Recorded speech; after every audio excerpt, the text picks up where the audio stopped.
Damai sejahtera Allah yang melampaui segala akal, itulah yang memelihara hati dan pikiranmu dalam Kristus Yesus Tuhan kita.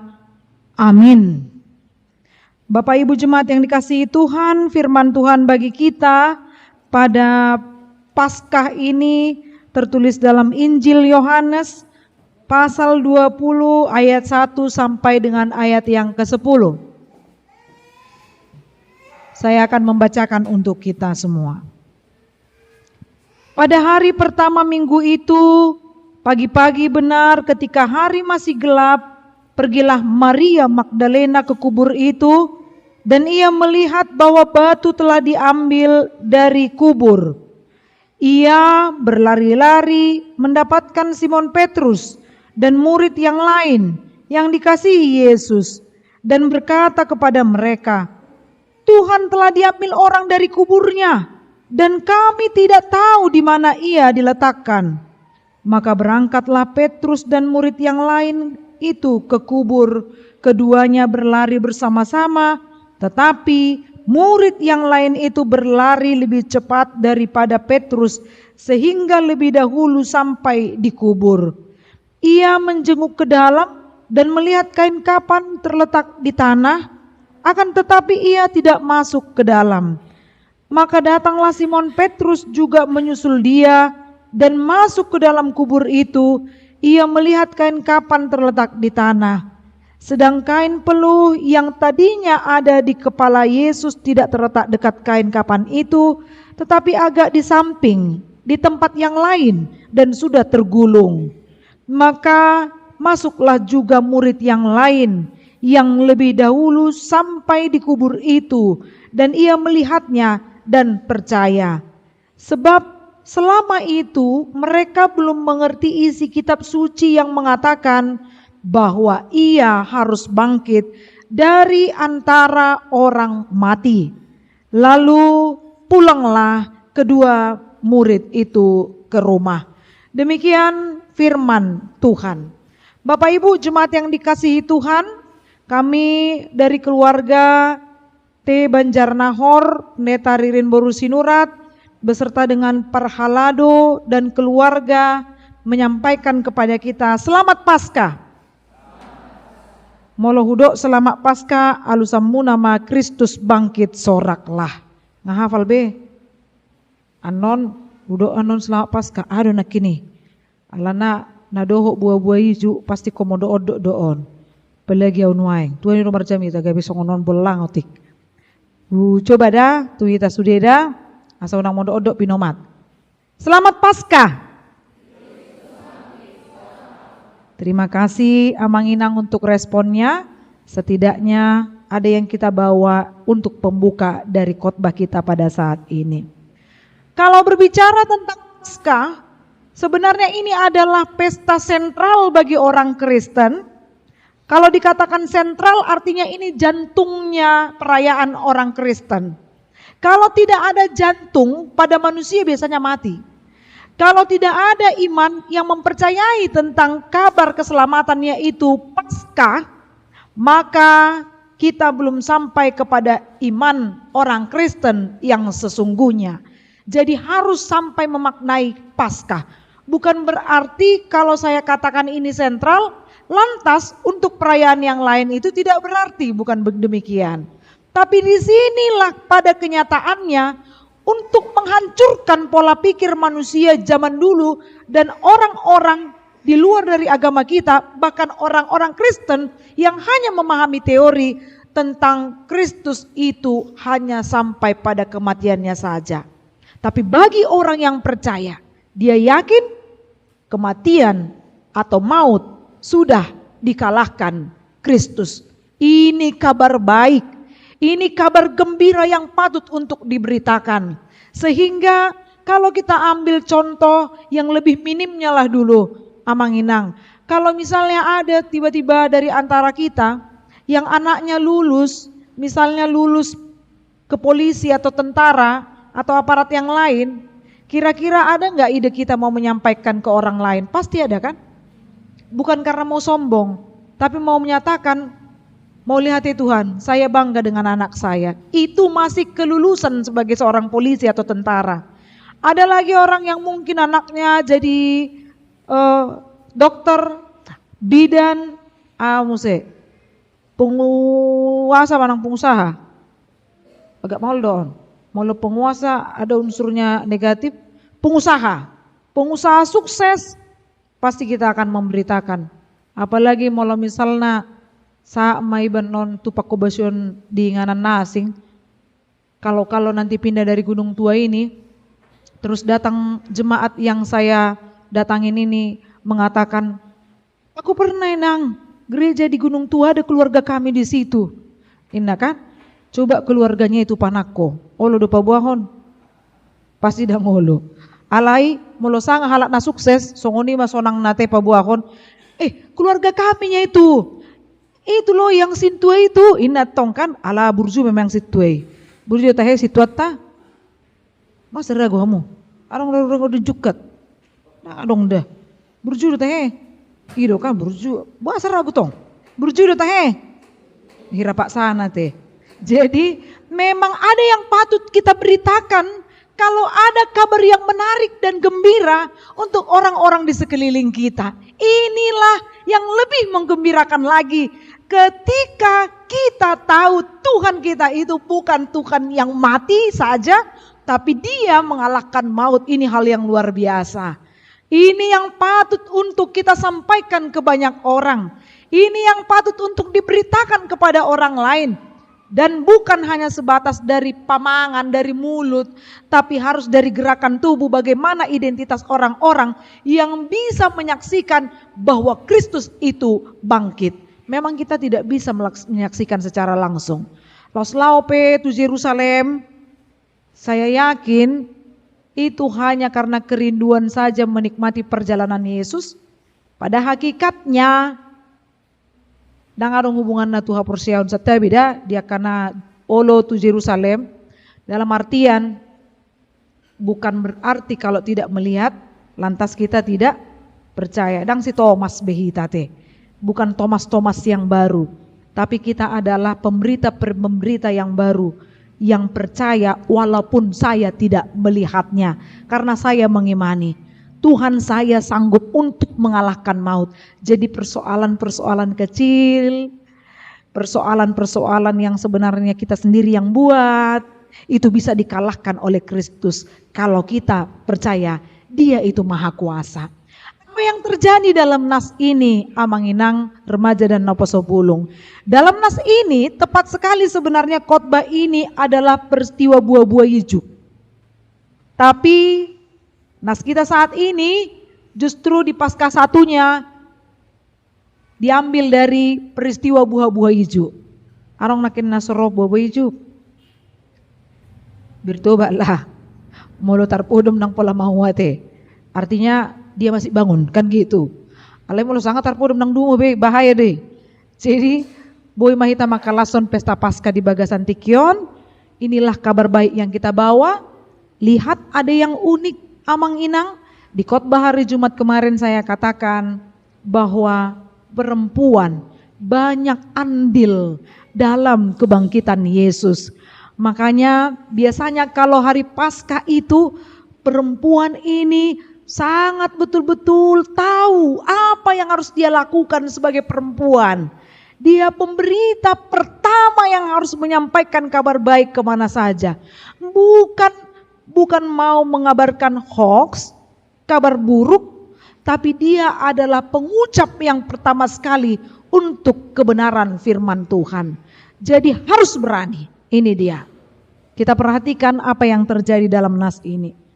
Berapa orang akaparopuan tahe nalau tu kuburan. Obar tutur puki majolo. Berapa orang Amanginang?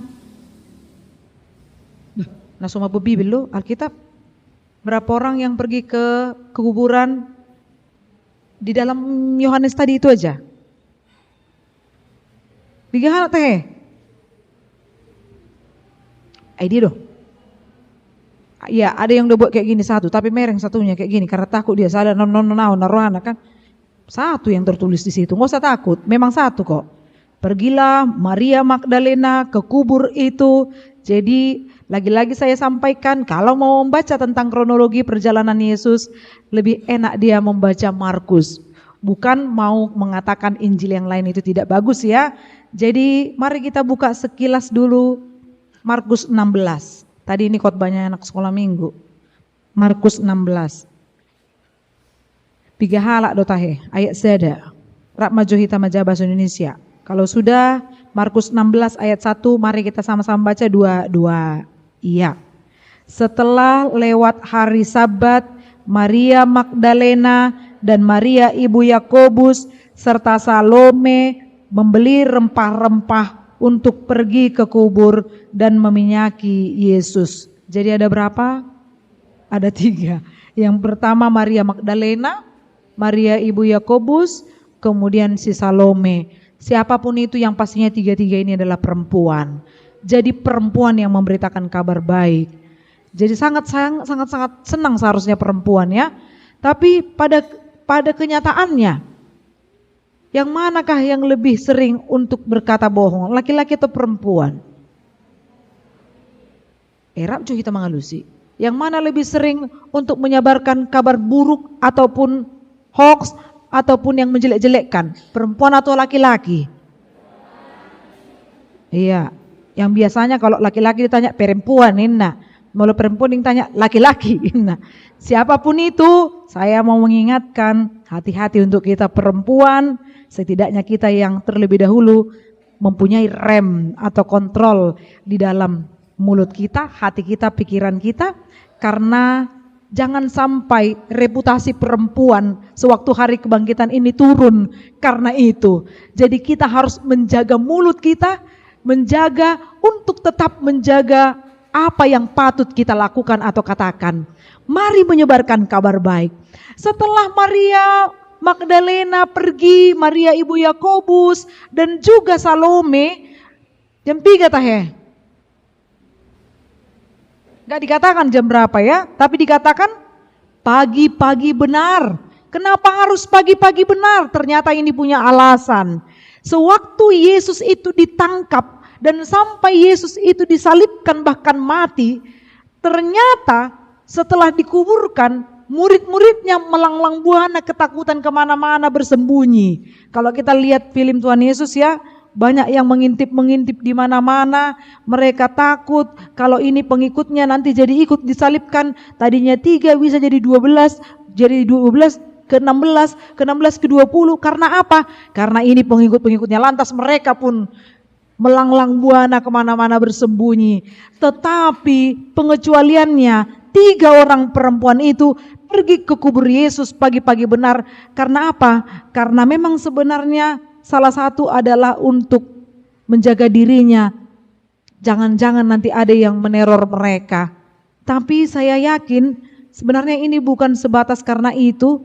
Saya yakin ini karena keberanian dari para perempuan yang mau melihat kubur Yesus. Boleh Amanginang tepuk tangan dulu untuk perempuan. Kalau ada perempuan yang tak tepuk tangan, berarti dia bukan perempuan sesungguhnya. Perlu dipertanyakan. Sotong si 2 jam berarti. Jadi memang harus betul-betul berangkat dari keberanian. Harus benar-benar berangkat dari keberanian. Bukan pajago-jagohon, agak mirip doon. Boy do barani mana le pajago-jagohon, nol yang dia punya. Tapi kalau dia mau berani berarti dia harus diisi dulu. Jangan berani tapi karena nol yang di pikiran dan hatinya. Lantas bagaimana? Tak ada orang yang mau mendengarkan dia. Belum bicara saja dia orang sudah pergi. Apalagi kalau bicara. Jadi mari pakailah mulutmu untuk memberitakan kabar baik.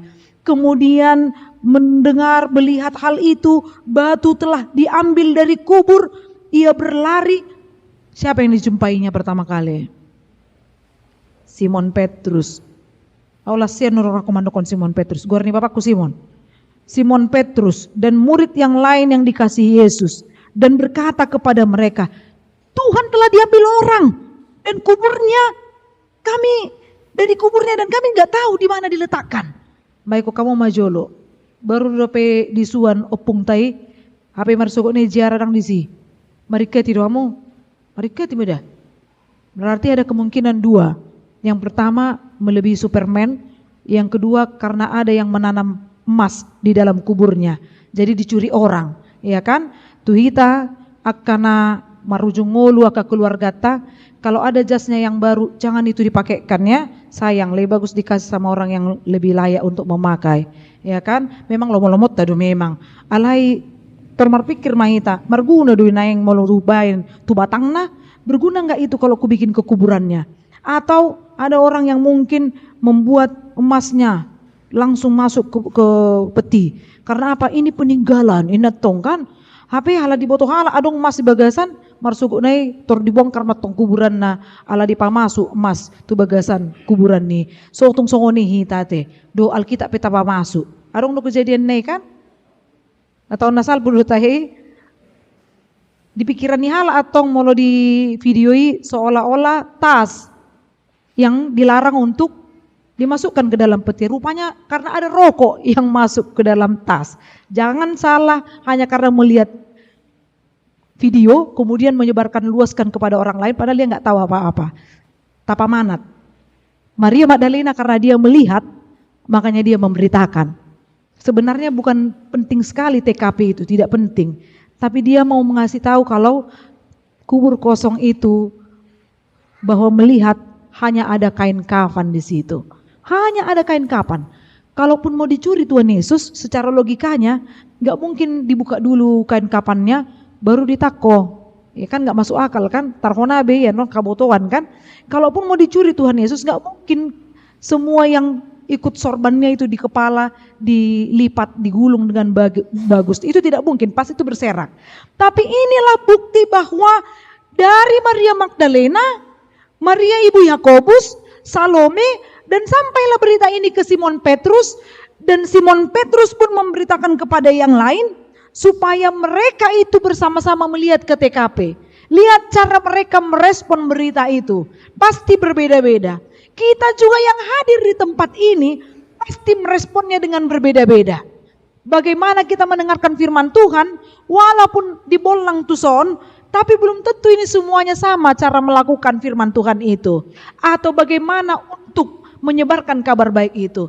Kita bisa sama-sama duduk. Mungkin ada orang yang berpikir kalau duduk di belakang berkatnya lebih rendah, kalau duduk di depan lebih tinggi berkatnya. Dang tu siate, alai mulut udok kope songoni dang maradu tupu di hita daun.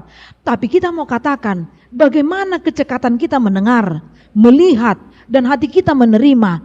Inilah yang merespon dengan baik supaya kita bisa menyampaikannya untuk orang lain. Kalau komunikasi kita dengan Allah itu bagus, pasti komunikasi kita dengan sesama juga akan bagus.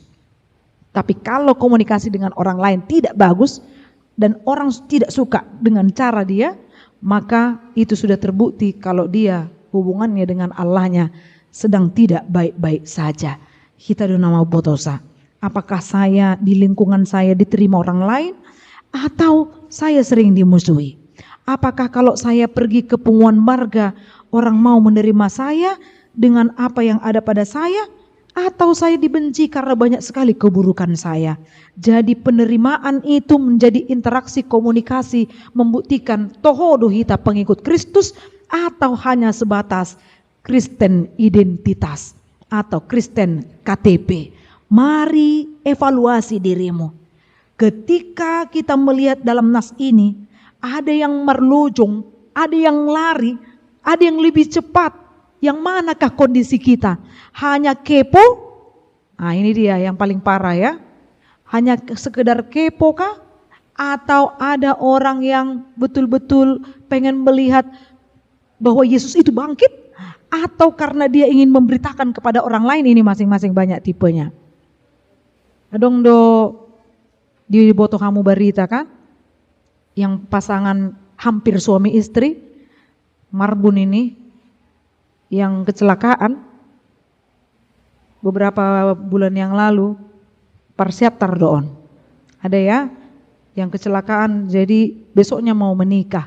Sebenarnya kalau dibilang darah manis atau darah apalah itu, sebenarnya dang palas tuh sih, cuma jaga diri kan gitu. Menjaga diri kalau kita mau marpesta mau marhua, ikonadong lo jaga diri.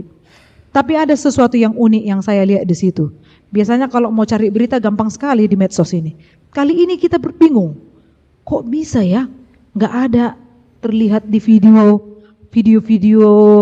orang, cuman satu kali itu pas masuk di bak itu jabu. Tapi ketika meracara nggak ada sama sekali. Ternyata keluarga langsung kasih tahu ke orang banyak, mohon jangan ada yang memvideokan dan memfotokan. Jadi kita juga harus tahu tata krama dan ITA. Artinya di rumah sakit pun kalau bukan karena izin dari para rumah sakit atau dari keluarga, jangan coba-coba foto. Di tempat orang meninggal juga kalau mau foto unang teri datang bake setabi. Orang-orang yang tahu misalnya main-main TikTok, kalau sempat secara online nampak anak-anak. Sudah bagus sekali sekarang ya, nampak anak-anak atau bayi-bayi.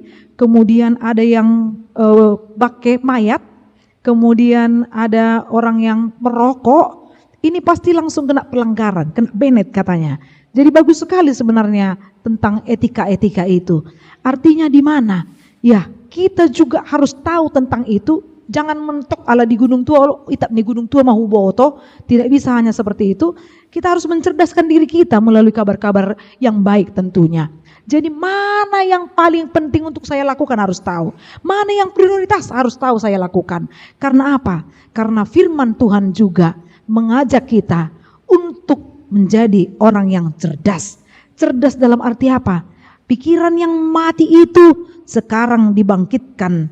Pikiran yang penuh dengan dosa dan mati itu sekarang sudah dipulihkan. Supaya kita tidak lagi menjadi orang yang bukan merdeka, tapi orang yang merdeka atau bebas dari hukuman. Karena apa? Karena Kristus memberikan kita keselamatan. Memang kita sampai kepada kematian, tapi kematian itu mengantarkan kita kepada kehidupan yang kekal. Begitulah teologinya. Ini yang harus disampaikan kepada banyak orang, supaya kita berinteraksi bukan hanya kepo, tapi kita mau memberikan yang terbaik untuk orang-orang sekitar melalui totalitas kehidupan kita. Ini yang mau disampaikan sehingga Simon Petrus juga dipakai Tuhan, orang-orang lain juga dipakai Tuhan. Artinya kematiannya untuk kehidupanku. Itu kalimatnya, itu quotes-nya. Kematiannya untuk kehidupanku. Lantas apa yang harus kita lakukan? Hargai hidupmu. Jangan sia-siakan hari, waktu, kesehatan yang Tuhan berikan untuk kita. Kalau saat ini kita bisa hidup, hargai kehidupanmu. Jangan rusak badanmu, jasmanimu.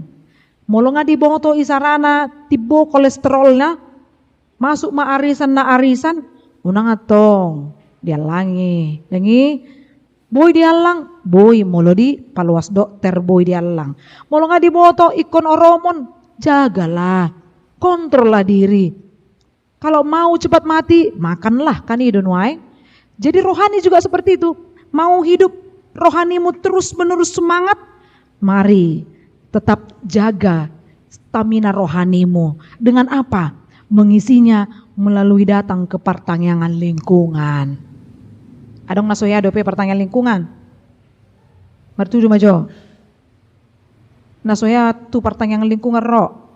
Adong molo sohya dope ro mahamu. Ubereng manon ikon meribu-ribu kakama naruan non di pertanyaan lingkungan di bagasan mingguan.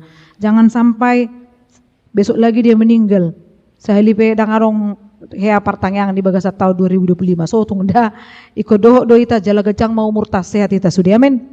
Amin. Karena Paskah membawa sukacita bagi kita. Salinai mahudok tuhita saluhut. Selamat Paskah. Selamat Paskah. Dan ya lusna Kristus bangkit sorak lah. Bo adonai. Taulah koda. Selamat Paskah. Iya, budok songoni ala lima hala nong modom. Amin, kita berdoa. Bapa yang baik, terima kasih Tuhan kami boleh berkumpul, beribadah, memuji Engkau dan mendengarkan firman-Mu pada Minggu Paskah saat ini. Biarlah kami semuanya yang sudah mendengarkan firman-Mu dapat percaya bahwa Engkau mengirimkan anak-Mu, mengutus anak-Mu, Yesus Kristus untuk menjadi juru selamat bagi kami dan memberikan berita kebangkitan sebagai kabar sukacita yang patut kami beritakan. Ya Tuhan Allah, pada saat ini kami bersama-sama beribadah dan kami mengingat saudara-saudari kami Jemaat HKBP Gunung Tua yang berulang tahun kelahiran dan berulang tahun pernikahan, mulai dari tanggal 20 sampai tanggal 24 April. Kiranya Tuhan yang memberkati dan memberikan kesehatan panjang umur kepada mereka. Tambah-tambahkan rezeki kepada keluarga yang berulang tahun perkawinan, supaya kami bersama-sama bersukacita. Ya Tuhan, banyak kegiatan di gereja ini yang akan berlangsung. Kami berdoa supaya kami dengan penuh kerajinan untuk mengikuti kebaktian lingkungan, berkati setiap tuan rumah. Begitu juga Tuhan untuk perayaan Paskah 2 yang akan berlangsung pada esok hari. Kiranya jemaat-Mu dapat bersama-sama hadir dengan para haladu tempat ini untuk mengikuti kebaktian tersebut. Ya Tuhan, kami juga berdoa untuk banyak kegiatan secara khusus untuk persiapan resort. Kami yakin Tuhan apapun yang menjadi tantangan kami, sukacita kami, Tuhan yang menuntun dan memampukan supaya kehendak-Mu lah yang jadi. Bapa yang baik, kami berdoa untuk setiap jemaat-Mu yang sudah memberikan persembahannya ke gereja ini melalui apa yang mereka cari. Tuhan kiranya memberkati dan menambah-nambahkan rezeki. Begitu juga dengan jemaat-Mu yang sudah memberikan ucapan syukur dan perpuluhan ke gereja.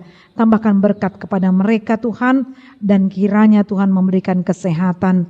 Kami bersyukur untuk setiap yang berulang tahun dan memberikan ucapan syukurnya. Inilah doa permohonan kami yang kami sampaikan di dalam nama anak-Mu Kristus Yesus Juru Selamat kami. Amin. Kita kembali bernyanyi dari buku nyanyian dan kita mengumpulkan